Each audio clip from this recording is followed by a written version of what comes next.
জীবনে কিছু করতে হলে অতিরিক্ত লজ্জা আর ভয় আজকেই ত্যাগ করুন।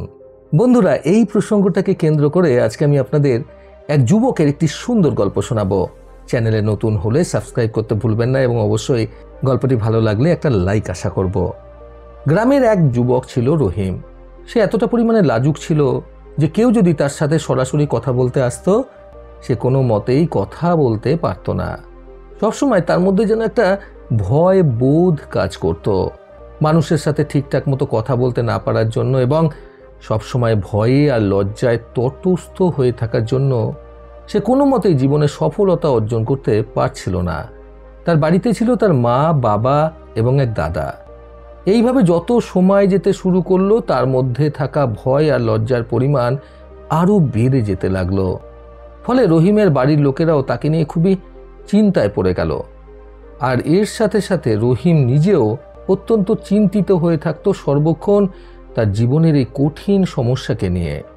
সকলের সাথে মিশতে চাইলেও মিশে উঠতে পারত না। কোনো একটা কাজ করা শুরু করলেও সে কাজটা শেষ হওয়ার আগে নিজের থেকেই সে কাজটাকে ছেড়ে দিত। এইভাবে জীবনে ক্রমাগত সফল না হতে হতে রহিম খুবই হতাশাগ্রস্ত হয়ে পড়ল এবং সে আত্মহত্যা করার জন্য পরিকল্পনা করল। তারপর পরিকল্পনা অনুযায়ী একদিন সকাল সকাল বাড়ি থেকে বেরিয়ে রহিম নিজের গ্রামের থেকে কিছুটা দূরে অবস্থিত একটি পাহাড়ের উপরে উঠে পড়ল, সেখান থেকে নিচে ঝাঁপ দিয়ে আত্মহত্যা করার জন্য।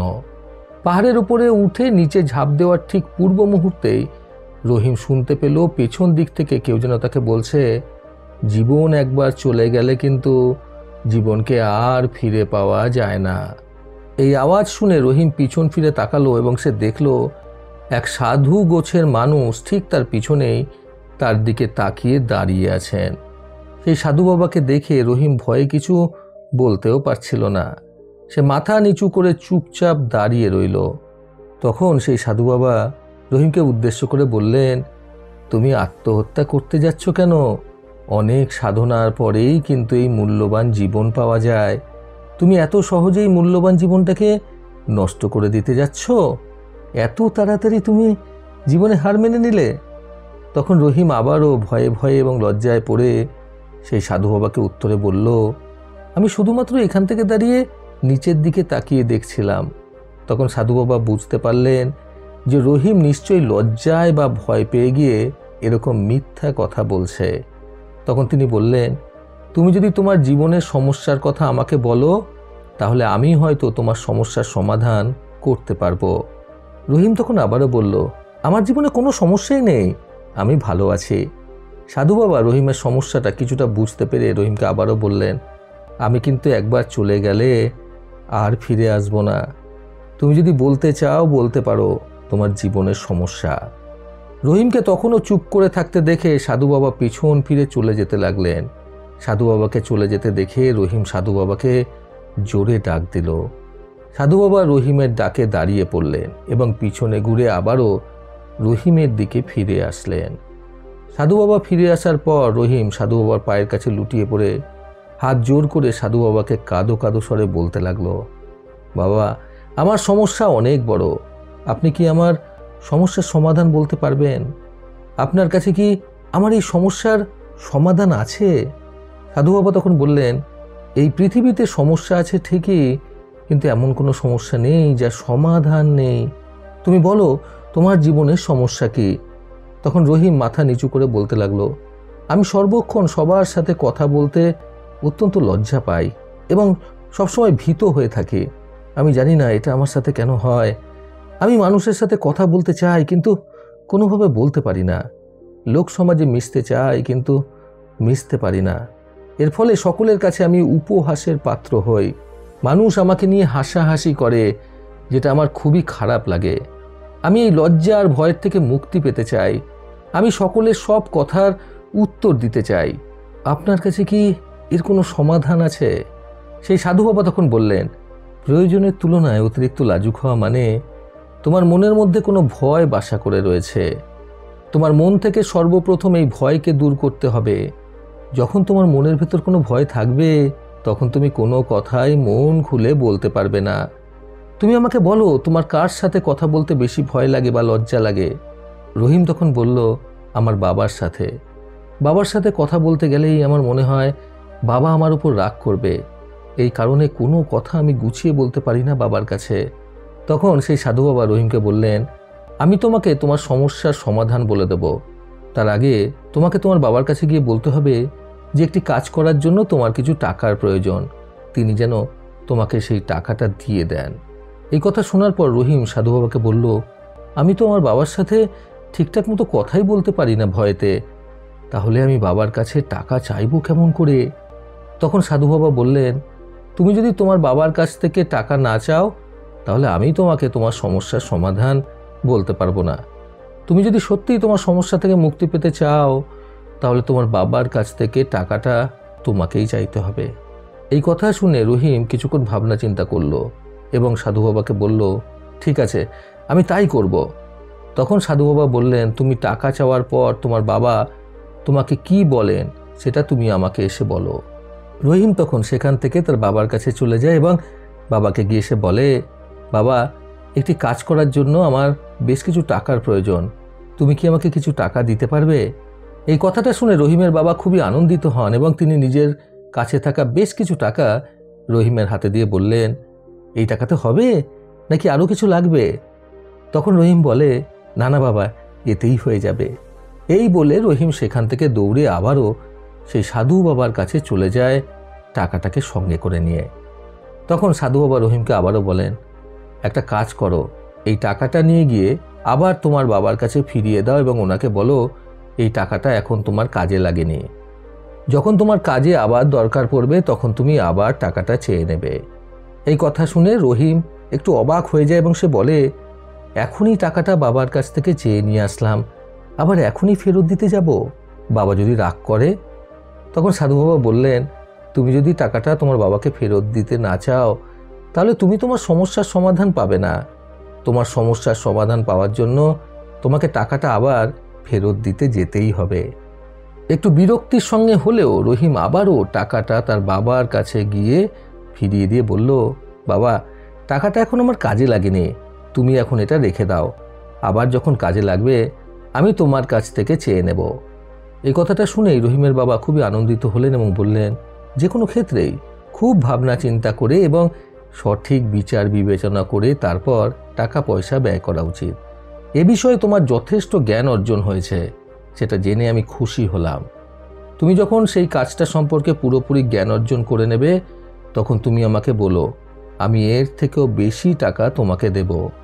এই কথা শুনে রহিম মনে মনে ভীষণ আনন্দিত হলো এবং সে আবারও সেই সাধু বাবার কাছে ফিরে আসলো নিজের জীবনের সমস্যার সমাধান পাওয়ার জন্য। তখন সাধু বাবা রহিমকে আবারও বললেন, এবার তোমাকে আমার জন্য আরও একটি কাজ করে দিতে হবে, তারপর তুমি তোমার জীবনের সমস্যার সমাধান পাবে। এই কথা শুনে কিন্তু রহিম বড্ড পরিমাণে রেগে গেল এবং রেগে গিয়ে সে সাধু বাবাকে বলল, বাবা, আপনার কাছে কি সত্যি আমার জীবনের সমস্যার সমাধান রয়েছে নাকি আপনি বাকি সবার মতোই আমাকে বোকা বানাচ্ছেন? এই কথা শুনে সাধু বাবা বললেন, না না, আমার কাছে সত্যিই তোমার সমস্যার সমাধান রয়েছে। আমি তোমাকে কথা দিচ্ছি, আমার এই শেষ কাজটা করে দেওয়া মাত্রই আমি তোমাকে তোমার জীবনের সমস্যার সমাধান বলে দেব। তখন রহিম একটু ভাবনা চিন্তা করার পর বলল, ঠিক আছে, বলুন আমাকে কি কাজ করতে হবে। তখন সেই সাধু বাবা নিজের কাছে থাকা একটি থলের মধ্যে থেকে একটি ছোট মতো মাটির মূর্তি বার করে রহিমের হাতে দিয়ে বললেন, তোমাকে বাজারের মধ্যে গিয়ে এই মূর্তিটা বিক্রি করে আমাকে 100টা সোনার মুদ্রা এনে দিতে হবে। এটা আমার খুব প্রিয় একটা মূর্তি। মূর্তিটা হাতে নিয়ে দেখার পর রহিম দেখল এটি খুবই সাধারণ একটি মাটির মূর্তি। তখন সে সাধু বাবাকে বলল, কিন্তু বাবা, এই সাধারণ মূর্তিটার জন্য তো কেউ 100টা স্বর্ণ মুদ্রা দেবে না, তাহলে আমি কি করে আপনাকে এটা বিক্রি করে এতগুলো মুদ্রা এনে দেব? তখন সে সাধু বাবা বললেন, এটা বিক্রি করে 100টা স্বর্ণ মুদ্রা এনে দিতে পারলেই কিন্তু তোমার জীবনের সমস্যার সমাধান হবে, আর তা না হলে হবে না। এবার তুমি ভেবে দেখো তুমি কি করবে। তখন রহিম মনে মনে ভাবল, যে করেই হোক তাকে জীবনের সমস্যার সমাধান পেতেই হবে। তাই সে সাধু বাবার কথায় রাজি হয়ে সেই সাধারণ মাটির মূর্তিটা নিয়েই ছুটে চলল বাজারের দিকে। তারপর বাজারে গিয়ে একটা কোলাহলপূর্ণ জায়গায় এক কোনায় দাঁড়িয়ে রইল চুপচাপ সেই মূর্তিটাকে হাতে করে নিয়ে।